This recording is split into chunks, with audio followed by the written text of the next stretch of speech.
मैंने श्रीमद् भगवद गीता तब तक नहीं पढ़ी थी जब तक मुझे ये ज्ञान नहीं हुआ कि हम सब आत्माएं हैं और ये जिंदगी हम आत्माओं के लिए एक इम्तिहान है अपने अंदर से अपने सबसे अच्छे रूप को बाहर निकालने का।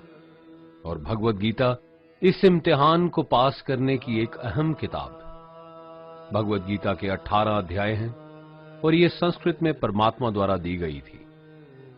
समय के साथ संस्कृत भाषा रोजमर्रा की जिंदगी से निकल गई और ये ज्ञान मनुष्य से दूर हो गया। समय समय पर भगवद गीता के साधारण अक्षरों में अनुवाद किया गया। इसी कोशिश को आगे बढ़ाते हुए आने वाले 9 मिनटों में भगवद गीता के कुछ अहम हिस्सों को अपने गुरु के आशीर्वाद से एक आसान रूप में मैं अपने 7 बिलियन भाई बहनों के चरणों में समर्पित कर रहा हूं। ये ज्ञान परमात्मा ने भगवान कृष्ण के द्वारा सबसे बड़े धर्म युद्ध महाभारत की रणभूमि कुरुक्षेत्र में अर्जुन को कुछ 5000 साल पहले दिया। ये वो वक्त था जब धर्म का बार बार उल्लंघन हुआ, परमात्मा का डर मनुष्य से निकल गया। लालच की होड़ में भाई ने भाई को मारने की कोशिश की और यही नहीं, एक ब्याहता औरत को भरी सभा में अपने बड़ों के सामने अपमानित किया गया। इससे पहले कि मनुष्य जाति धर्म युग से निकलकर पूर्ण रूप से कलयुग में जाती, युद्ध की रणभूमि में युद्ध से कुछ पहले परमात्मा ने गीता भगवान कृष्ण के द्वारा मनुष्य जाति के कल्याण के लिए दी। ऐसे ही जैसे कभी तुरा मोसेस को, गॉस्पेल जीसस को और कुरान प्रॉफिट मोहम्मद को दी। गीता, बाइबल, कुरान, तुरा, गुरु ग्रंथ साहिब परमात्मा द्वारा दी गई किताबें हैं जो किसी एक धर्म के लिए नहीं बल्कि पूरी मनुष्य जाति के लिए है, पूरी इंसानियत के लिए है, सब आत्माओं के लिए है। क्योंकि ये आत्मा को परमात्मा के बारे में, उसकी सृष्टि के बारे में और सबसे अहम ये उन कायदों के बारे में समझाती है जिनका आत्मा को मनुष्य के रूप में हर हाल में पालन करना होगा, रक्षा करनी होगी। और इन्हीं कायदों की बुनियाद पे एक आत्मा को शरीर त्यागने के बाद परखा जाएगा और इस परीक्षा से पास होने पे हमेशा के लिए इस जन्म और मृत्यु से मुक्ति मिलेगी। परमात्मा भगवद गीता में कहते हैं कि मैं ही सबकी शुरुआत हूं, मैं शुरू से भी पहले था और सब खत्म होने के बाद भी रहूंगा। सब मुझ में है और मैं सब में हूं। जो भी तुम छू सकते हो, देख सकते हो, चख सकते हो या सुन सकते हो, वो सब मैं हूं। ये नदियां, पहाड़, सूरज, ग्रहण, चांद, सितारे सब मैंने बनाए हैं। मैंने ही भगवान, शैतान, राक्षस और इंसान बनाए। मैं सर्वव्यापी हूं, सब में रहता हूं, सब में मैं हूं, मैं ही हूं। मैं ही ब्रह्मा बन के सब बनाता हूं और रुद्रा बन के सब नष्ट कर देता हूं। मैं ये सृष्टि यूं ही बनाता और तोड़ता रहूंगा ताकि आत्माओं को मौके मिल सके इस जन्म और मृत्यु से एक दिन मोक्ष पाने को, हमेशा के लिए परमात्मा के साथ रहने को। भगवद गीता कहती है कि इस सबसे बड़ी परीक्षा के लिए परमात्मा ने प्रकृति का निर्माण 5 तत्व हवा, अग्नि, जल, पृथ्वी और ईथर से किया, जिन्हें हम छू के, चख के, सूंघ के, देख के समझ सकते हैं। पर खुद परमात्मा इन 5 इंद्रियों की समझ से बाहर है। उन्हें आत्मा इन इंद्रियों से नहीं जान सकती। आत्मा 5 इंद्रियों के साथ वैसे ही है जैसे एक लोहे का रोबोट जिसे अपने बनाने वाले का कोई पता नहीं। अर्जुन को भी परमात्मा का विराट रूप देखने के लिए भगवान कृष्ण ने दिव्य नेत्र दिए। भगवद गीता समझाती है कि आत्मा अजन्मी है, इसे कोई मार नहीं सकता, कोई जला नहीं सकता, डुबा नहीं सकता, काट नहीं सकता। लेकिन आत्मा को परमात्मा के साथ हमेशा रहने के लिए ये परीक्षा रूपी जीवन में बैठना ही पड़ेगा। इस परीक्षा के लिए परमात्मा से बिछुड़ के आत्मा को पृथ्वी पे किसी न किसी रूप में जन्म लेना पड़ता है और 88 करोड़ जोनियों को जीने और भोगने के बाद एक आत्मा को मनुष्य का शरीर और दिमाग मिलता है इस सबसे बड़ी मर्यादाओं की परीक्षा में बैठने के लिए।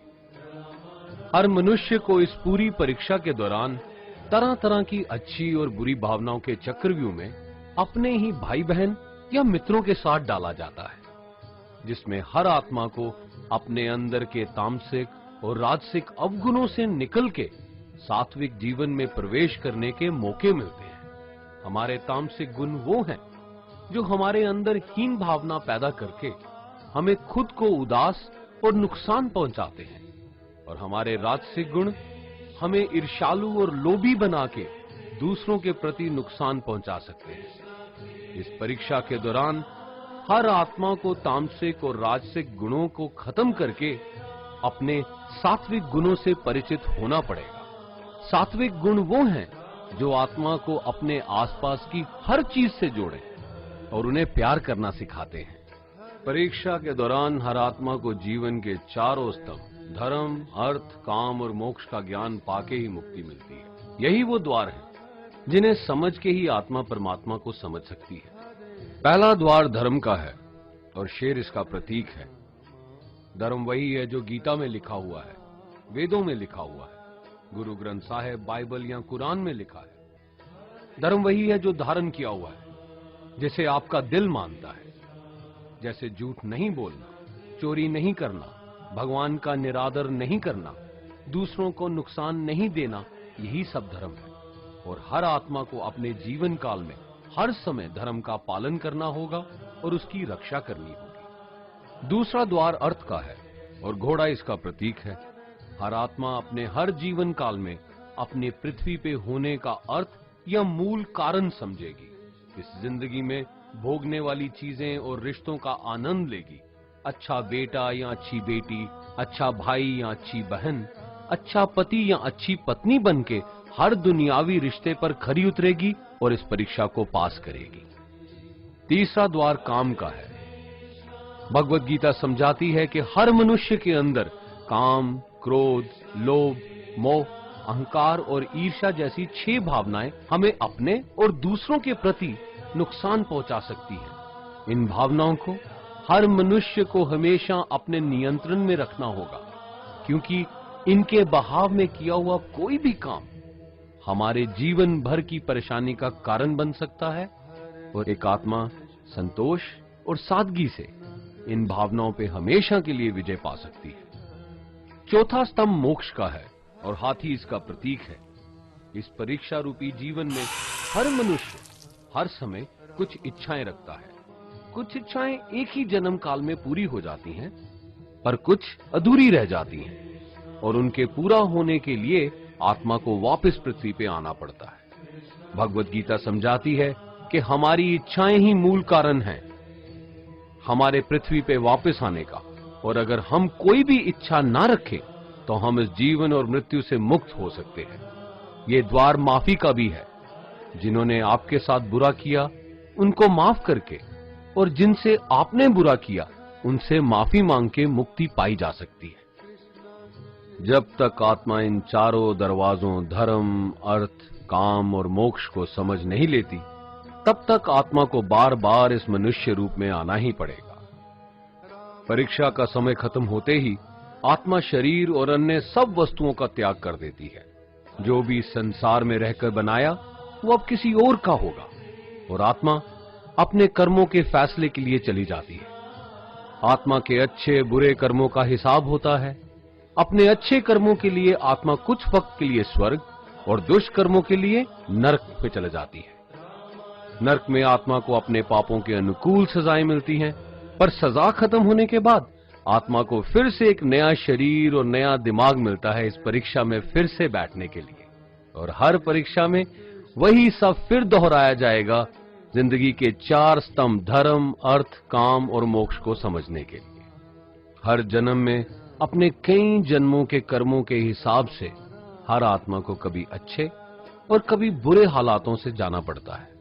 लेकिन जब तक आत्मा परमात्मा के साथ योग को नहीं समझ लेती, वो मुक्ति नहीं पा सकती। भगवत गीता समझाती है कि मनुष्य अपने शरीर, दिमाग या दिल से भगवान को पा सकता है।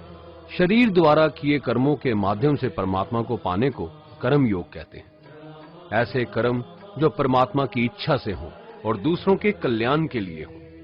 वाल्मीकि ने रामायण लिख के श्रवण ने अपने माता पिता की सेवा और उन्हें चार धाम की यात्रा करवा के, मदर टेरेसा ने अपने प्यार और सेवा के माध्यम से, और मैडम क्यूरी ने वैज्ञानिक खोज में अपने जीवन का बलिदान देके अपने कर्मों द्वारा परमात्मा को पाया। भगवत गीता समझाती है कि एक आत्मा दिमाग से भी परमात्मा के साथ योग लगा सकती है। इसे राजा योग कहते हैं, क्योंकि दिमाग या मस्तिष्क सब इंद्रियों का राजा है। एक मनुष्य अपनी आस्था, सांस प्रणाली, आसन, अभ्यास, साधना और तपस्या से परमात्मा को इस योग के रास्ते पा लेता है।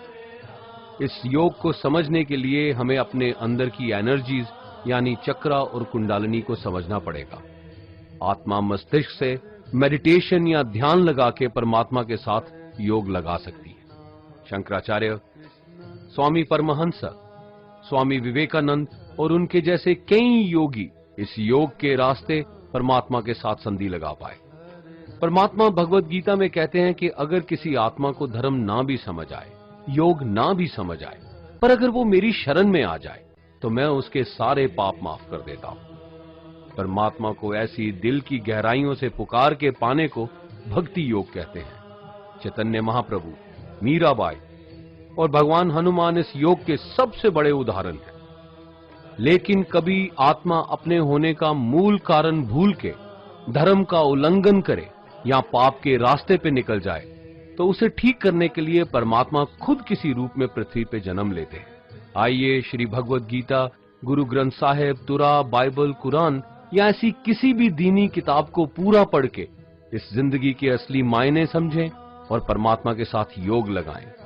अगर आपने इसे पसंद किया तो इसे औरों को बांटिए ताकि सब आत्माएं अपने यहां होने का मूल रूप समझ सकें और इस जन्म और मृत्यु से मुक्ति पाके हमेशा परमात्मा के साथ रह सकें। धन्यवाद।